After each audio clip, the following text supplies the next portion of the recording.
Olá! Olá! Tudo Tudo bem? bem? Ué, o que Beleza? aconteceu? Tá diferente isso aqui hoje? Tá Janelinhas mesmo. diferentes. E aí? Terence, você está do outro lado hoje? Pois é, James. Aqui, né? Machado, você deu Entendeu? uma olhada aí, nada a ver, mas tudo bem. Organizado aqui, É né? difícil, porque a gente está acostumado a uma dinâmica, né? Ah, é para cá, é para lá. Então, Sim, quando você sim, troca de posição, você tem que reacostumar, né? com certeza. Inclusive porque hoje a missão é minha, né? Hoje a missão é Hoje minha. é Deixa eu ver aqui, ó. a missão do PicPay. Ah, então você já sabe. Vou pegar o PicPay aqui, ó. Ó, é difícil, gente. É. Aí, ó. Peguei o PicPay aqui. Então você já sabe, hoje a missão é minha aqui, ó, de apontar o PicPay. Então, vou para trás do PicPay aqui, ó. PicPay é por onde você nos ajuda a Tá manter tendo um essa Natal legal. Esse Tá ano tá tendo um tendo um Natal Natal legal. legal. Isso, né? Você já sabe, para colaborar com o esquema novo, você tem que baixar o aplicativo do PicPay e apontar o leitor de QR Code aqui para o nosso QR Code e contribuir com o valor que você quiser, se você quiser, né? É... Na verdade, eu coloquei tudo errado lá embaixo hoje. Já estou até dando o nosso serviço, né? Que era para entrar no final, mas é porque Exato. esse aqui que tem que entrar, ó. A gente não quer só dinheiro, a gente quer dinheiro e felicidade de pagar as contas. Acesse o nosso QR Code e contribua com o que puder e nos faça feliz. Mas se você não puder, também não precisa, porque a gente vai continuar fazendo isso aqui. Hoje temos, além dessa novidade da troca aqui, né? A novidade do programa hoje é que ele está gravado, né, gente? É verdade. Hoje não estamos ao vivo aqui, então hoje não estaremos lendo os comentários de vocês. Vocês podem comentar, tá? Vocês podem comentar aí embaixo, deixa os comentários que a gente responde depois. Mas hoje o programa é gravado, porque, gente, o fim de ano tá bombando, hein? Nós estamos cheios de... Mas agradecemos a participação mesmo. Gente, tá dando um eco meu aí em alguém. Tá dando eco? Tá dando eco. Ué, Hoje aqui está dando um eco geral. tá dando Agora eco. parou. Antes o meu tinha estava dando aí também. Então vai ver, tava dando um eco aqui. Então, agora melhorou então, hein, gente? Melhorou. É ao vivo, é gravado ao vivo, gente. Então a gente vai corrigindo no ar, certo? Certo. Então a gente começa com o quê? Com Fernando Ribeiro e suas dicas? Na verdade, eu quero antes agradecer um recebidos desse livro aqui, ó. Deixa eu ver aí. Diários de Mulheres, 33 relatos privados. Exatamente, da Beatriz Vasconcelos Gama. Ela já tinha entrado em contato comigo via Instagram e tinha me falado que estava escrevendo esse livro. São diários de mulheres. Ela fala uma coisa muito legal aqui. Eu fiquei curiosíssima quando ela entrou em contato comigo para saber desse livro. O livro não é um confessionário, não tem intenção de avaliar culpa ou pecados, ao contrário, mostra o rosto das personagens na liberdade bonita das cicatrizes, na força única de cada trajetória. Mulheres que dançam, equilibram dores, que recebem e entregam o veneno ímpar do amor. Sem buscar antídoto ou milagres, percorrem caminhos, se fazem eternas com toda a humanidade. É do Pedro Muriel, que escreveu inclusive, essa apresentação aqui do Pedro Muriel. Um beijo para ele.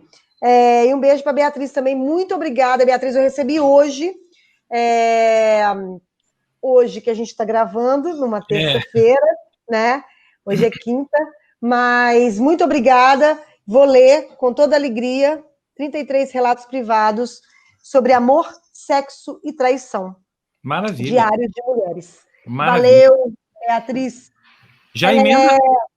Já vou emendar com a minha dica, que, na verdade, é um projeto gigantesco, que chama-se Somos Comunidade. Um projeto que começou com o patrocínio da Unimed BH em 2012. O que eles fizeram? Eles tinham esse projeto de pegar crianças do Morro das Pedras, em Belo Horizonte, e levá-las para apresentações em grandes espaços de Cultura de Belo Horizonte. A partir daí, esse projeto cresceu. E agora, em 2016, em 2020, o Somos Comunidade, ele foi dividido. O que eles viram? Eles sentiram que esse projeto poderia se estender a todo o Morro das Pedras e pegar em várias frentes. Então, o que eles fizeram? Eles dividiram esse projeto em algumas etapas. O que já está rolando chama-se mapa afetivo. O que eles fizeram? Eles pegaram depoimentos de idosos, de jovens, idosos para contar o passado mesmo, a história, né, deles no Morro das Pedras, de jovens para entender o que eles querem do futuro, o que eles pensam sobre o futuro, e de empreendedores, de pessoas que trabalham ali na comunidade, que trabalham ali para entender também para onde que está indo, caminhando esse empreendedorismo. Então, chama-se Mapa Afetivo. Os vídeos com as entrevistas já está no ar. Daqui a pouco eu vou dar o endereço, já está aí, ó. Tá embaixo, somoscomunidade.com.br. Lá dentro você pode ver já esses vídeos que já estão em andamento. A próxima etapa será um aprofundamento desse mapeamento por meio de uma dinâmica colaborativa com agentes culturais no Morro das Pedras. Essa segunda fase é fundamental para estabelecer um conceito de cocriação do programa e vai respaldar a terceira etapa. Por quê? A terceira etapa é formação. Eles vão pegar várias pessoas da comunidade e vão formar essas pessoas para várias áreas culturais, várias áreas, enfim, de empreendedorismo cultural, criativo. Essa é a terceira etapa. Depois vai ter o iFestival. Os resultados dessas ideias todas que eles fizeram desses cursos vai virar um festival híbrido, online e também presencial, certo? Morro Talks, que é o programa Somos Comunidade, encerra com a quinta e última etapa em formato de palestras comunitárias. O Morro Talks tem o objetivo de incentivar profissionais, empreendedores e jovens do Morro das Pedras, participantes do programa, a compartilhar suas experiências e aprendizados com outros moradores. Então, o que eles aprenderam nesses outros projetos, eles vão compartilhar com as pessoas. Então, gente, eu acho importante a gente falar desse projeto, porque é muito bacana a gente usar, né, o esquema novo para dizer que iniciativas bacanas feitas com comunidades está sendo feito. A iniciativa privada está também colocando o seu dinheiro, o seu tempo a serviço também de formação de pessoas. Eu recebi um kit, agora não tem jeito mais de mostrar, porque já tem um tempo já, eu recebi um kit de pessoas do Morro das Pedras, esse kit do Somos Comunidade, de coisas que as pessoas fabricam lá. Então, biscoito, pão de queijo, chocolate, deliciosos. Chocolate? Então, Opa, interessante. chocolate, James, muito gostoso. Então, assim, eu fico muito feliz em saber que existe um programa como esse, que esse programa que já existia da Unimed, eu sei que esse programa já existia e que ele cresceu. Então, quem tiver curiosidade de saber, quiser saber mais, o somoscomunidade.com.br, ok? Maravilha, e a gente fica muito feliz, na verdade, disso, né? Muito legal mesmo. É legal que a gente via projetos assim, que tem mais, como é que fala? Tinha mais apelo midiático, né? Saindo geralmente lá do Rio de Janeiro, como a gente já teve o Afro Reggae, né? Isso. E tanta divulgação de coisas assim de BH, né? Então agora vão... Enfim, e o mais legal que eu acho... pintando várias coisas legais, iniciativas bacanas daqui que vão rendendo e já começando a construir uma história mesmo, né? E eu acho muito legal essa história desse projeto. Eu falei muito en passant, assim, ele é muito mais né, robusto, muito mais amplo. É você pegar uma comunidade e você fazer essa formação completa, né? Sim. Você valorizar o empreendedor, você valorizar o jovem, você valorizar o idoso, pegar todo mundo ali, né? Formar e incentivar Eu acho que tem que ter mais iniciativas como essa mesmo, né? Parabéns, parabéns a quem... Parabéns aos envolvidos, né? Parabéns aos envolvidos, que é a ideia é um projeto da Unimed BH, produzido pela Coreto Cultural. Legal, muito bom. Tá aí, ó, vou botar de novo aqui, ó, somoscomunidade.com.br, entrem lá para vocês conhecerem tudo que a Fernanda falou e muito mais, certo? Os vídeos, tem que ver os vídeos, gente, os depoimentos são maravilhosos. Isso. Maravilhosos. Vejam. Maravilha. Terence Machado, você vai começar com um trailer, não é isso? Vamos ver o trailer primeiro, então? Vamos ver o trailer? É curtinho, inclusive. 30 segundos, hein? Vamos lá. Mesmo que o nosso amor seja de outra galáxia, mesmo que ainda não caiba na atmosfera da Terra, fico achando todo dia é um novo aniversário, todo dia é um Réveillon, né? Galáxia, para poder transformar energia em matéria.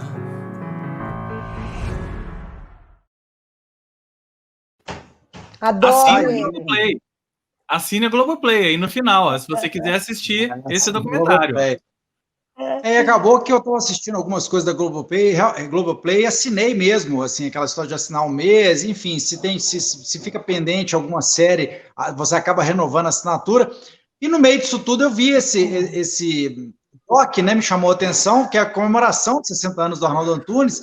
Eu tinha acabado de assistir, não há muito tempo, aquele Com a Palavra Arnaldo Antunes, que está no Netflix, né? Uhum, e fiquei pensando, cara, como é que eles desdobraram, porque, assim, vão ter que passar pelos mesmos assuntos, né? Ele falando da importância da palavra, da poesia e tal.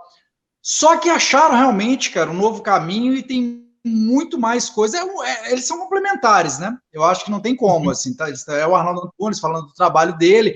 Então, muita coisa está lá no documentário que vale a pena, então fica meio essa dica 2 em 1, né? Ou talvez até 3 em 1, porque eles também passam pela história dos Titãs, e aí tem A Vida Até Parece Uma Festa, né? Que é aquele ótimo doc também, que, se eu não me engano, ele foi parar no Netflix, não é, James? Há muito tempo eu não lembro se ele foi.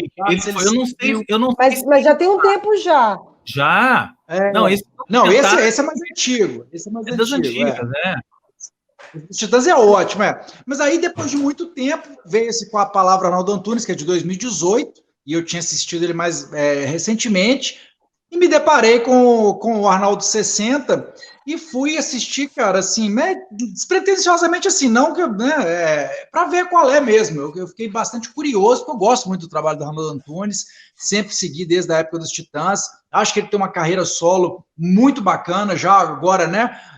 Não só com 60 anos, mas com toda essa estrada percorrida, com algumas músicas bem conhecidas em carreira solo, né? Não são todos os Titãs que conseguiram isso, definitivamente, né? Em carreira solo, alguns mais do que outros, dos que saíram, inclusive, né, da banda. E aí, do Arnaldo 60, um negócio que eu achei bacana foi as saídas que eles encontraram para fazer algo diferente do Com a Palavra Arnaldo Antunes. Uma delas, eles escolheram uma locação que é o Sesc Pompeia, que é muito emblemático para o Arnaldo, porque lá os Titãs fizeram o primeiro show em 1982, e lá também oficinas criativas, que o Arnaldo Antunes criou o cartaz, a parte gráfica, a divulgação do primeiro trabalho dele, o primeiro livro de poesia, se eu não me engano, Psia, enfim. Então, o Sesc Pompeia tem muito a ver, inclusive, para toda uma classe artística paulista, né, paulistana, enfim. O Sesc Pompeia é muito importante pela choperia, pelo teatro, milhões de coisas lá, né, já aconteceram de importante da cultura brasileira, passaram pelo Sesc. Bom, aí a entrevista dele foi dada lá no Sesc, foi dada por Pedro Bial. Ele vai respondendo questões ali sobre os 60 anos de carreira dele, várias questões muito legais, dessa história dele falava, né, de uma pessoa que chega, como ele tem uma carreira como se diz, hiper intensa, né, dinâmica. Então ele vê, cara, quando vê, já chegou aos 60 anos, né, é meio esse susto, né, passou bastante tempo e com muita produção, né, muita criatividade, muita coisa lançada. E aí a entrevista com o Bial, e essas entrevistas com história, com trechos mesmo de vídeos, coisas do acervo pessoal dele, vão sendo intercaladas com performances das músicas, de versões das músicas de maior sucesso dele. E ficou muito legal a dinâmica, a montagem, a edição desse documentário, acabou sendo muito feliz nessas escolhas. E aí, nas performances, ele está acompanhado pelo Vitor Araújo, pianista quase, cara, alienígena, né? O tanto que aquele... Eu falo menino, porque eu vi o Vitor Araújo desde lá de trás tocando, quando ele começou a ser falado e tudo mais. Nem sei qual a idade do Vitor Araújo hoje, mas ele, sim, é um arraso, né? Tocando piano, parece que está possuído mesmo. E além do Curumim, né? Velho e eterno parceiro do Arnaldo Antunes, bateria e programações. O Curumim, nas primeiras aparições dele ali nas performances, eu custei identificar. Falei, gente, é o Curumim, né? Ele tá com um cabelo bem malucão, assim, um cabelo só atrás, meio moicano, bem a cara do Curumim também. E o Betão Aguiar, tive que roubar aqui, eu não lembrava o nome dele, no violão e guitarra. Eles vão tocando. E são performances, assim, o Arnaldo Antunes cantando, ele declama também 2 poesias.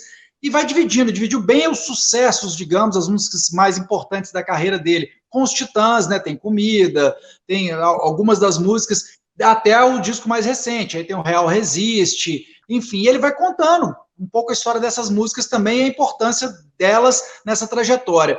Olha, eu acho muito bacana, acho que vale a pena mesmo assistir, e de preferência fazendo essa dobradinha. Quem tiver um tempinho extra e quiser se arriscar, se aventurar, né, nessa história do Arnaldo Antunes. E para encerrar, eu achei legal uma coisa que ele fala no documentário, um mini spoiler, mas essa frase eu queria, né, que ele falando dessa coisa de comemorar 60 anos, principalmente no ano que vai cair na pandemia, né? Teve essa história toda da pandemia. Então ele fala assim, ó, ideologicamente eu fico reativo a essa comemoração. Todo dia é um novo aniversário, a gente está renascendo a todo instante. Mas por estarmos na pandemia, eu fiquei mais tocado com isso. É a entrada na terceira idade, uma data redonda, vem muitos flashbacks da vida. Tem que manter, mas ele fala, né? Aí ele reforma essa coisa de não se ficar, do não conformismo, dessa coisa que é do Arnaldo Antunes, sempre se movimentando, sempre criando e tal. Aí ele fala, tem que manter a inquietude. Não me agrada acreditar que a idade vai deixar você mais apaziguado. Eu continuo achando a estranheza fundamental. Achei muito bacana, assim. E tem tudo a ver com o próprio trabalho dele, né? Essa coisa da estranheza, né? O tempo todo. Da inquietação, né, gente? Da inquietação, né? Ele sempre foi uma pessoa inquieta, né? Ele não me parece... né? Ele não me parece ser daquela ala dos artistas que não fizeram nada na pandemia, porque tem aqueles que poxa, estou na pandemia, não me sinto criativo, né? Ele me parece ser da outra ala, né? Aquela ala que, assim, sim, isso agora... aí eu vou instigar e vou produzir mais e por aí vai, né? Ele cita um dado momento lá, justamente quando a primeira vez que toca no assunto pandemia, ele fala que acho que teve todo mundo, e aí você vê que é todo mundo mesmo, assim, teve aquele primeiro momento que era de se recolher, de olhar para dentro e de querer entender o momento, né, de não querer fazer nada. Mas passou, né? Esse momento acho que todo mundo teve, para alguns isso durou mais do que para outros, e ele, justamente por essa inquietude, que é a marca registrada da carreira dele, né, dessa longa estrada, ele já tratou de fazer várias coisas, acabou topando, né, essa história dessa comemoração com esse documentário que é o Arnaldo 60. Passa pelos tribalistas, obviamente, né, esqueci de falar dos tribalistas, falei dos Titãs da carreira solo, mas claro, ele fala mais um bocado aí dos tribalistas, que ele já tinha contado também lá com a palavra Arnaldo Antunes, enfim. Fica a dica, eu acho que é muito bacana, principalmente, óbvio, para quem curte, né, o trabalho dele, que acompanha, seja com os Titãs, seja com os tribalistas na carreira solo, ou juntando essas 3 coisas. Massa. Inclusive, falando de tribalistas, parece que Marisa Monte vai sair da toca, hein, gente? Eu li em algum lugar que ela está preparando disco novo, tudo assim, né? Gente, a pandemia é isso, né? Ativou as criatividades de muita gente. Ela tá com tempo, né, gente? Tá todo mundo com tempo, não tem turnê para fazer, né? Isso aí. Gente, aliás, sobre isso, um parênteses, recomendo, quem lê inglês, claro, né? A Rolling Stone americana tá fazendo uma série de músicos entrevistam músicos. E a abertura foi Taylor Swift entrevista Paul McCartney.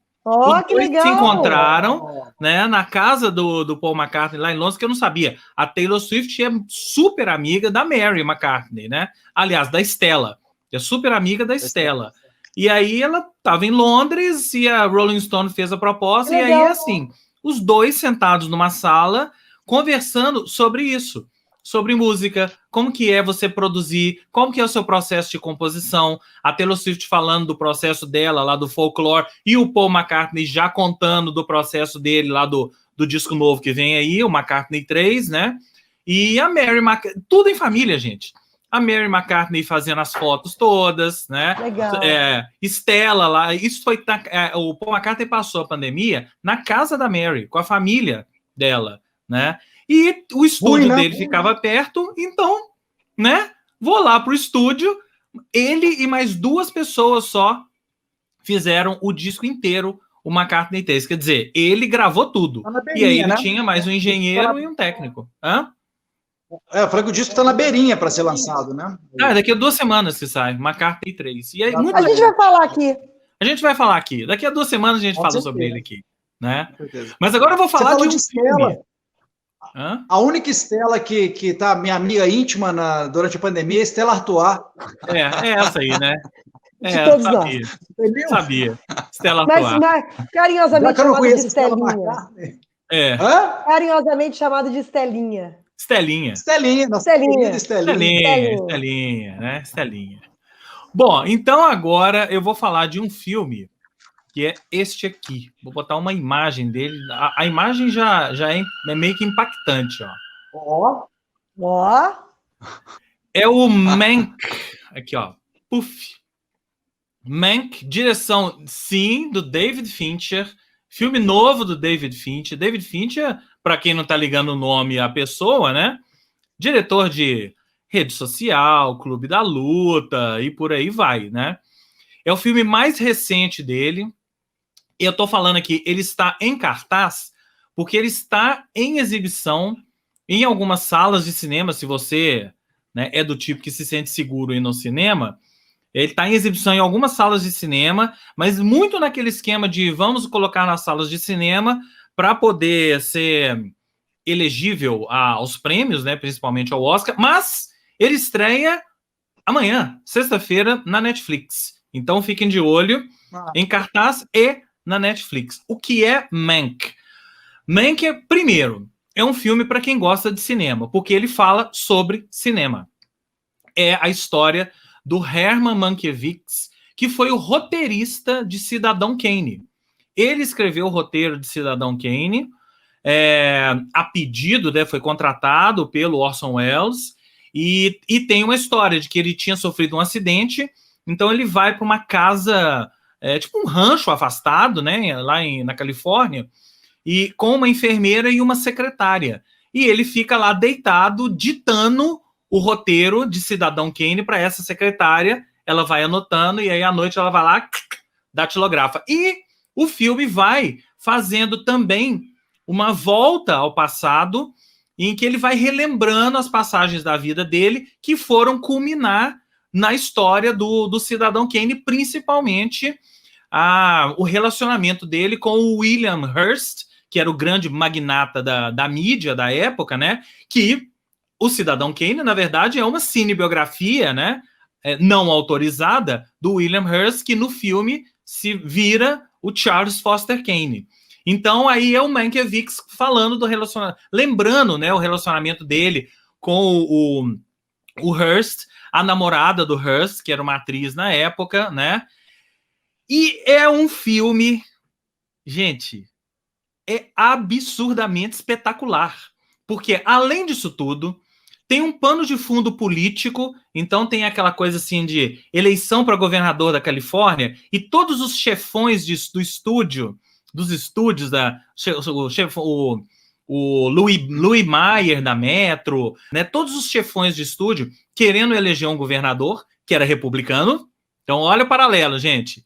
E os roteiristas, o Mankiewicz, por exemplo, era democrata, querendo fazer campanha para o outro, mas ao mesmo tempo sendo pressionado para apoiar o candidato republicano.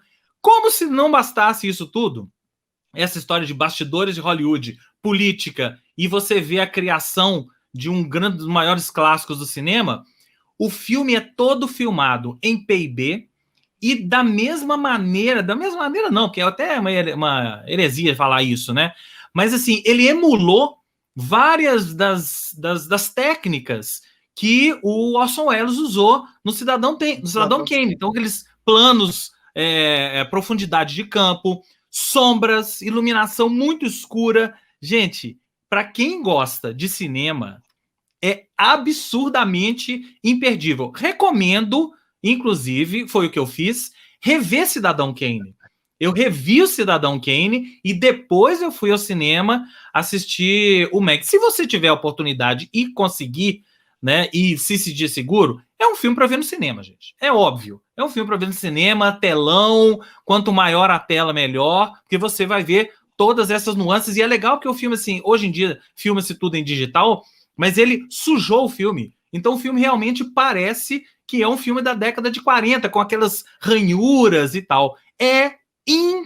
Olha, talvez seja o melhor filme do David Fincher, e nós estamos falando de um cara que fez a Rede Social, fez Clube da Luta e por aí vai. Talvez seja o melhor filme dele. Uma coisa que você está falando aí é bem interessante. Talvez o filme fique mais interessante se você ver Cidadão Kane. Porque quem não viu, eu acho que não tem muito sentido. É um filme que, se está contando a história, você precisa conhecer a história de Cidadão Kane. Ou até o contrário, viu? Talvez valha a pena ver o Mank e depois você rever o Cidadão Kane, porque aí você entende aquela história toda e vê como que aquilo ficou na tela. Talvez seja melhor isso até. Primeiro veja o Mank e depois reveja o Cidadão Kane. Mas o fato é, não deixem de assistir o Mank, que estreia nessa sexta-feira na Netflix, ou se você quiser, vá ao cinema. Já é, desde já, o candidato forte ao Oscar 2021. Isso não sou eu que estou falando, não, tá? Todos os críticos que já assistiram já estão apontando ele como o candidato mais forte ao Oscar de 2001, pelo menos dos filmes que já estrearam, né? Então é isso. Mank, de David Fincher, certo? Certo. Mais dicas, então? Mais dicas. Eu vou falar de Rosa e Momo. Gente, Sophia Loren, né? Sophia Loren, uma das atrizes mais maravilhosas da vida, 86 anos, voltou esplendorosa nesse filme italiano, dirigido pelo seu filho, Eduardo Ponte.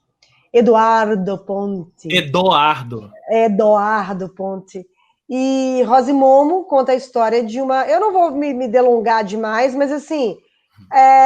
conta a história, ela faz uma sobrevivente do Holocausto que dirige uma instituição para crianças, e aí ela nesse meio tempo, Momo, que é um menino muçulmano senegalês, acho que é senegalês.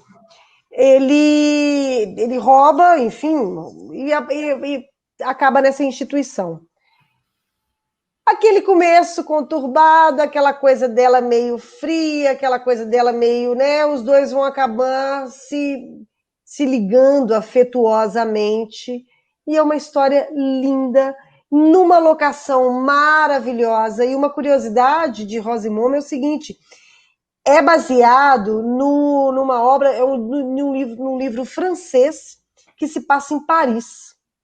Então, eles pegaram a história, que continua sendo maravilhosa, passaram para a Itália, se não me engano, acho que é na região de Puglia, e com locações maravilhosas, com uma história muito sensível da relação que vai sendo criada entre esses dois, uma relação improvável, entre essa mulher muito marcada pela vida, né, quase amarga, que é a Rosa, e ele também, sobrevivente, e ele mais ainda, né, gente? Um menino aí solto no mundo, negro, criança, né? Refugiado. Criança ali no meio, né? Um fugitivo, né? Do mundo, né? Tá ali e acaba criando laços entre os dois, que é muito bonito, Então fica a dica aí, Rosa e Momo, na Netflix. E também eu acho que mais do que tudo isso, mais do que a história, mais do que, né? Que a história entre uma pessoa, entre uma senhora com uma criança, com o passado conturbado, não é novidade, né? Eu acho que esse filme é mais para celebrar mesmo a volta da Sophia Loren, que está plena, né? Que está linda, maravilhosa, continua muito, muito viva, né? Na sua interpretação, foi uma química perfeita entre elas. Deve ter muito a ver com o Central do Brasil, né? Inclusive. Exatamente. Aliás, você está me lembrando aqui o Central do Brasil. Eu acho que, se não me engano, acho que tem umas 2 semanas, ou na semana passada, que a Glenn Close deu uma entrevista dizendo que até hoje ela não entende por que a Fernanda Montenegro não ganhou o Oscar, e quem ganhou o Oscar foi a Gwyneth Paltrow. Não, na verdade... Liga pra gente que a gente explica. Liga pra gente que a gente explica. Na verdade, foi melhor ainda. Ela falou o seguinte: eu não entendo como a Gwyneth Paltrow ganhou daquela brasileira. Ela nem lembrava o nome da Fernanda Montenegro. Daquela atriz brasileira. Mas assim, você vê, a interpretação foi tão marcante que ela não lembrava quem era Fernanda Montenegro, não sei o quê. Ela lembrava que era uma atriz brasileira. Era uma atriz foda, né? Uma atriz foda brasileira. Exatamente. Liga pra gente, Glenn. A gente conversa sobre isso depois, viu, Glenn? E o mais louco dessa história é que eu me lembro, claro, estava todo mundo torcendo, né, muito por Fernanda Montenegro, mas assim, ter ganhado a Glenn Close por um filme, né, gente, Shakespeare in Love, que era um filme bonitinho, claro, nada assim, qualquer nota, né? Mas um personagem bobo, né? Ela fez um personagem bobo. E aí que a gente vê, por exemplo, jogando, né, o IC, né, na história. Se fosse, talvez, uma Sophia Loren num filme muito parecido, a Sophia Loren teria levado, com né? Certeza. Não, com certeza. Porque já é uma atriz internacional, né? Não, com certeza. Isso aí é batata. A Sophia Loren já está sendo comentada pelo Rosa e Momo como uma possível indicação ao Oscar. Né? Seria maravilhoso. Seria maravilhoso. E eu fico imaginando as outras atrizes, né? Eu imaginando as outras 4 indicadas ali, vendo Sophia Loren indicada com elas ali, né? Que coisa, gente, a mesma sensação que a galera tem quando é indicada com Meryl Streep. Com Meryl Streep. Pois é. Tipo, vou ganhar da Meryl Streep? Pois é. É isso. Então é isso. Tereza Machado. Tem aquela categoria, né, que podia já virar... E o Oscar Meryl Streep vai para... né? O concurso, né? Várias piadas já foram feitas em relação a isso, né? Gente, é engraçado que, assim, como nós estamos... Quem chegou agora, quem chegou no meio do programa, né? Esse programa hoje está gravado, tá? Então é por isso que a gente não está interagindo com vocês e tal. Mas é engraçado, o costume é tanto que toda hora eu bato o olho aqui na abazinha de comentários e falo, mas ninguém comentou, é porque o programa está gravado, né, gente? Então você pode comentar, comenta aí, né? Põe aí nos comentários o que você acha de tudo, que a gente vai responder. No próximo programa. Isso, no próximo programa. Nós vamos ler as cartinhas de vocês no próximo programa. Caixa postal 03047, né? Belo Horizonte, Minas Gerais, né? É isso. A gente vai ler. Manda pra gente. De vocês no próximo programa. A gente vai ler as cartinhas. Bom, Terence, vou deixar você por último, né? Que nós vamos encerrar com clipe e tudo. Então, eu vou pular aqui para um outro filme. Hoje é filmes Netflix, hein? Estamos hoje só filmes e Netflix. Que o outro que eu vou falar é esse aqui, ó. Cadê? Não vai entrar? Já entrou, entrou ali. Porque para mim não entrou. Agora entrou. Esse Hillbilly Elegy, ou Era Uma Vez um Sonho, direção do Ron Howard, que já está no Netflix, né? É a história verídica, né, baseado num romance de um cara chamado J.D. Vance, que é um cara que... Esse romance ficou muito famoso nos Estados Unidos, vendeu, foi best-seller, lá para 2015, 2016, e a história da família dele. Então, desde criança, né? Aí nós temos a Glenn Close, que acabamos de falar na foto, né? Irreconhecível, né? Se eu não falar que é a Glenn Close, é difícil a gente saber que é ela, né? E temos a Amy Adams, a que fazem o papel da mãe e da avó do J.D. Vance. Inclusive, os nomes são reais, ele usa o nome dele mesmo, J.D., é o personagem. E é uma família ali do interior do Kentucky, toda problemática. Então, assim, a avó, a Glenn Close... Toda errada. A famosa, igual a gente fala, a família toda cagada, né? Toda cagada. A avó é daquelas que, lá pelas 1800, 1900, e lá vai bolinha, fugiu de casa aos 13 anos com o namorado e nunca mais voltou e passou dificuldade. Aí a Amy Adams, que é a mãe, né? Toda problemática também, nunca se encaixou em nada, problema com drogas, bebida e por aí vai. E deu à luz a 2 filhos, né? Uma menina e o J.D. Vance. E ele meio que sai um pouco desse núcleo familiar, né? Porque a família, assim, além de ser a família toda cagada, né? É uma família pobre, que nunca estudou, nunca teve acesso a nada, né? E ele sai um pouco disso e consegue estudar direito em Yale, que é uma das universidades mais conceituadas americanas, né? Mas, ao mesmo tempo, tem o seio familiar e o passado que fica o puxando, né? E aí ele tem que voltar por um motivo, que eu não vou falar aqui qual é. Ele volta lá para casa, né? E reencontra com a mãe, com a avó, e vem as lembranças todas. Falando assim, você fala assim, que maravilha, mais um daqueles dramas familiares que eu adoro. Mas eu achei fraco. Aí que tá. Eu achei que assim, quando eu comecei a ver esse filme, porra, Glenn Close, Amy Adams, essa história, filme Oscar bait, né? É o filme feito pro Oscar. Mas no final das contas, o Ron Howard, e eu acho que é muito culpa dele, né? Muito culpa dele de não aprofundou os personagens, né? Então você fica querendo saber mais daquelas relações ali dos personagens, até para entender as situações. Ele não aprofunda os personagens, fica tudo num nível superficial, e no final das contas, o filme vira um grande veículo para Amy Adams brilhar. Então aí ela dá um show, né? Porque ela é uma grande atriz, então ela é cheia de caras e bocas e não sei o quê. A Glenn Close menos, né? Glenn Close menos, mas tá bem no filme também. Mas no final das contas, sabe quando acaba o filme, você fala assim, ok, e daí? E daí? Entendeu? Então, assim, eu achei que poderia ter rendido mais. Hã? Vai pro fim da fila. Eu achei que podia ter rendido mais. Eu coloquei ele aqui até por essa dica, dar essa dica, porque tem gente que gosta de dramas familiares, e pode ser que você aí goste, né? E até porque, gente, a essa altura do campeonato, todo filme que estrear, ele tá ali na corrida do Oscar.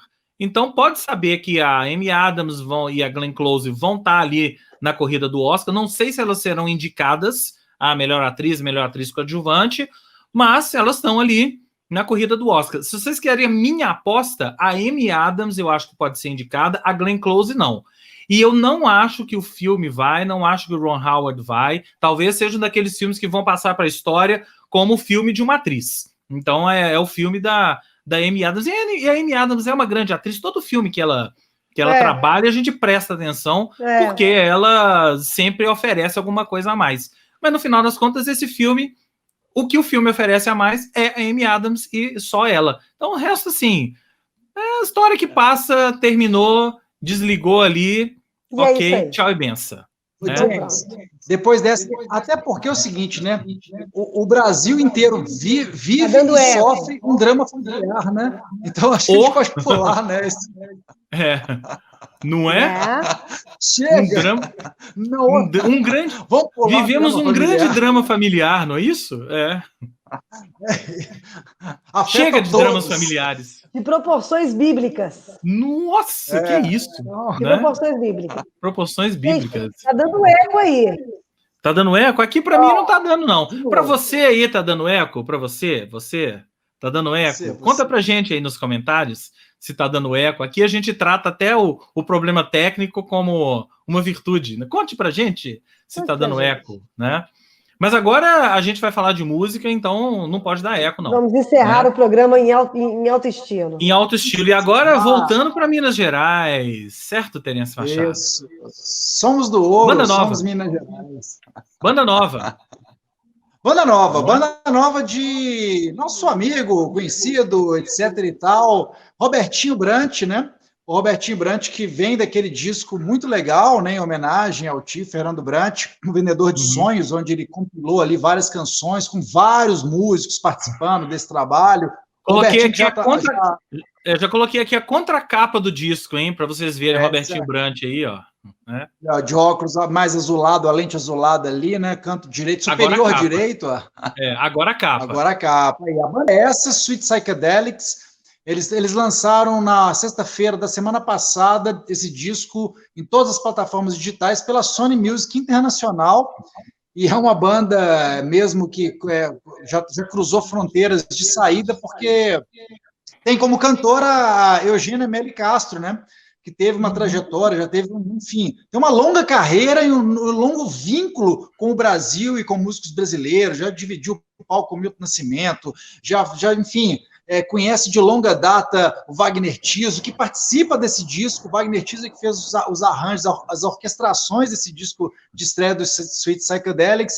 O disco, então, é uma onda mesmo, que embarca nessa psicodelia, né, doce, como o próprio nome da banda diz e entrega, mas numa onda baladeira, cara. É uma onda muito legal. Eu entrevistei o trio, a banda é um quinteto, na verdade, e eu entrevistei a Eugênia, o Tchakov e o Robertinho para o alto-falante, e falamos disso, assim, me remete muito àquela onda Beatles mais Strawberry Fields, uma coisa mais, sabe, legal. Tipo, bem cinematográfica, inclusive. Eles falam disso no release da banda. A banda tem esse viés, assim, uma música que se encaixaria muito bem em trilhas sonoras de séries, de filmes, e muito bem produzido, né? O Robertinho há tempos tem atuado mais como produtor do que músico propriamente dito, né?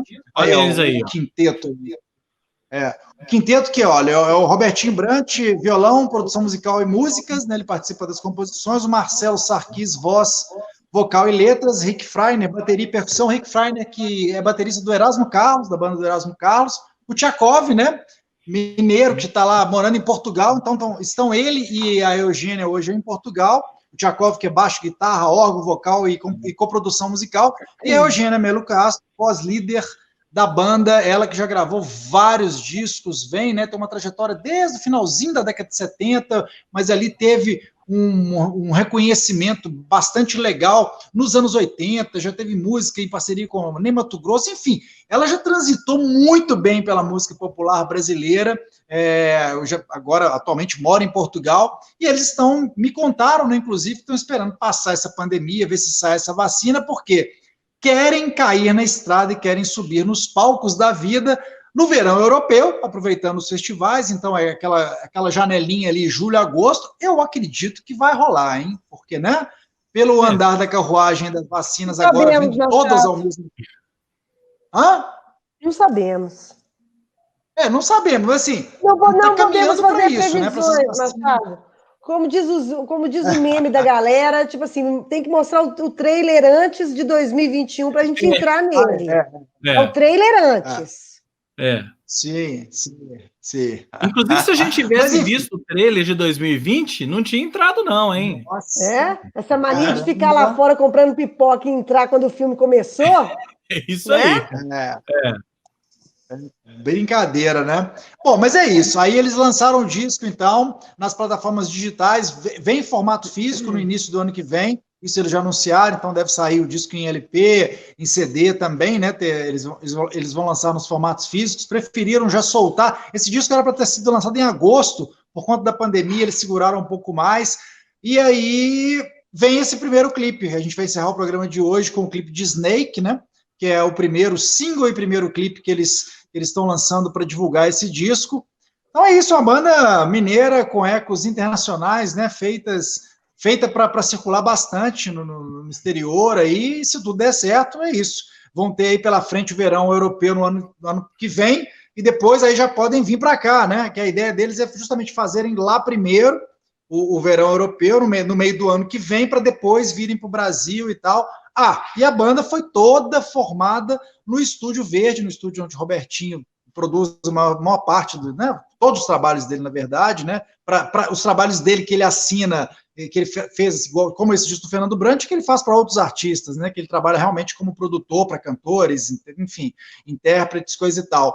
Eles se encontraram, a Eugênia estava com material ali, estava mexendo em algumas músicas, pensando em um disco dela, e aí eles foram ouvindo aquelas músicas e veio esse clique, né?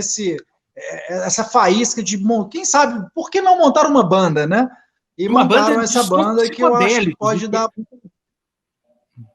Né? Uma banda de sons psicodélicos, né? Uma banda de sons psicodélicos. Vocês vão ver daqui a pouco. É super consistente, bacanérrimo o som deles. Sim, e muito bem, volto a reforçar no trabalho do Robertinho, não porque eu conheço de longa data e tal, mas que realmente ficou um trabalho primoroso, uma produção muito bacana dele, e é isso, coloquem o fone e ouçam depois, contem pra gente se gostaram ou não. Isso aí. É isso aí, manda uma cartinha pra gente, manda uma cartinha que a gente lê. Isso, manda uma cartinha para nossa caixa postal, tá? Manda para nossa caixa postal. Então, antes da gente encerrar o nosso esquema novo, lembrando aqui, ó, para você seguir a gente, né? Toda semana a gente fala isso, né? O site, ele vai mudar, tá, gente? Em 2021 vai ser outro site do Esquema Novo. Segue a gente aí nas redes sociais e tal, para você ficar por dentro da nossa programação, do que a gente faz, principalmente YouTube e Instagram, né? E eu não falei no início, voltando aqui ao nosso querido... Cadê? Nosso querido PicPay. Se você... Aquela velha história, né? Se você tá só no celular aí, quer contribuir, você pode acessar o link, né, gente? É o abre.ai/PicPay Esquema. Repetindo, para você que está nos ouvindo no podcast. Abre.ai/PicPay Esquema. Certo? Certo. O James, vou dar uma notícia que eu li, eu achei curiosa esses dias, né? O cara que está curtindo a fortuna indo na padaria, né? Curtindo milhões de libras e tal. Eu estava lendo esses dias, cara, o cara que está assim, cada vez mais milionário e não tendo o que fazer com tanto dinheiro é o John Deacon do Queen, cara. Né? Você leu essa notícia? Ele já é a 15ª. Ele ultrapassou o Dave Gilmour do Pink Floyd. E muito por conta do Bohemian Rhapsody, do filme do Queen, e todo esse revival que o filme provocou e tal, e que tudo pelo um acerto contratual, tanto essa história do filme, do Queen excursionar sem ele, que isso eu não sabia, ele ganha, né? Excursionar com a Ada Lambert e tal, ele tem que endossar, cara, ele tem que assinar embaixo, ver quanto que vem para o bolso, e o que dizem é isso, cara, que hoje ele é um cara, hoje sim, bem antes da pandemia, tá? Não tô falando por causa da pandemia, não. O que dizem é que ele virou aquele inglês o mais pacato possível, que ia de chinelos para a padaria, fazer compras e voltava para casa. Com uma fortuna que acho que só esse último ano cresceu 10 milhões assim, de libras, tá? Então, muita gente ainda vai aproveitar esse dinheiro mais que o John Deacon. Maravilhoso. Certíssimo, né? Então é isso, gente. Vamos nessa? Que tá bom aberto? Então, ó. Fiquem aí com Sweet Psychedelics e a gente volta na semana que vem, ao vivo, gravado. Você vai saber ao longo da próxima semana. Saberemos ao longo da próxima semana e a gente avisa vocês, ok? Avisamos. Então vamos lá. Ó, beijos, abraços, até semana que vem. Bye, bye.